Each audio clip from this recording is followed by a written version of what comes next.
Olá pessoal, tudo bem? Seja bem-vindo ao nosso canal, canal Alticia Dias. Meu nome é Fernandes Dias. No vídeo de hoje, pessoal, passo a passo, quero mostrar para vocês. Tá vendo essa S10 aqui? Barulho na suspensão, S10 2.5. Mas também tem a linha diesel dessa S10. Mas vamos falar do barulho na suspensão. Lado esquerdo, a S10 chegou para nós aqui. E a pessoa reclamou, muito barulho na suspensão lado esquerdo. E aí fomos fazer uma avaliação, surpresa nossa. Olha o barulhão aqui, ó, pessoal. Esse cara aqui, ó. Conjunto de amortecedor. Vou mostrar para vocês já. Olha o copinho do amortecedor, da torre ali. O que aconteceu? Moeu o conjunto de amortecedor e o prato batente superior ali.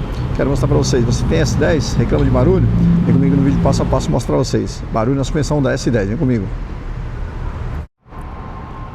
Bem, pessoal, S10 aqui nós trocamos uma bomba d'água dela, tá? 2.5. Tem um vídeo no nosso canal, vamos falar desse vazamento dessa bomba d'água. Então, a gente está sempre atendendo as Chevrolet S10 aí, uma larga experiência, multimarcas aqui, vocês verem. Pode ver aí, nós assistência técnica aqui, e aí as multimarcas vêm para nós aí, a gente vai resolvendo o problema de cada um. Bom, a S10 chega para sua loja aí, para sua oficina, e reclama de barulho na suspensão, né? Barulho na suspensão. Aí fomos fazer uma avaliação, desmontamos ali, e o lado esquerdo, né, o lado do motorista, aconteceu isso aí. Vou mostrar para vocês, ó. Conjunto de amortecedor destruiu, tá? Destruiu, degolou o amortecedor. Esse prato aqui superior, ó, vai no prato aí, comeu todo o pratinho, destruiu. Ele vai desse lado aqui, o Luiz Fernando tá montando ali, ó. A S10 que tá quase pronta já, o Luiz Fernando já montou um lado.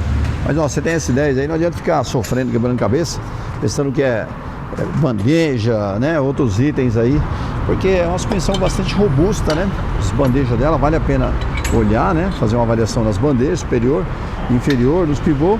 Mas ó, barulho não adianta, não vai resolver, tá? Barulho é um copinho, rebentou.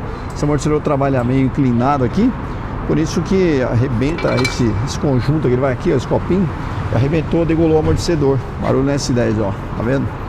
É direto aqui, troca os amortecedores, troca o conjunto completo. Ele já tá colocando um caiaba ali, colocando um copinho novo, ó, copinho novo aí, ó, tá vendo? Colocando um conjunto caiaba, bem certinho. Bandeja, já avaliamos, tudo ok nesse carro aqui. Nesse caso aqui, é somente o nosso pratinho aqui, que o amortecedor estourou. Por isso ficou esse barulhão na S10. Você tem S10, um barulho que resolve, vai direto para o amortecedor. Tá bom, pessoal? Quero agradecer vocês aí. Tem curtido nosso canal, bastante vídeo. Dica legal para vocês. Um abraço a todos. Até o próximo vídeo. Valeu!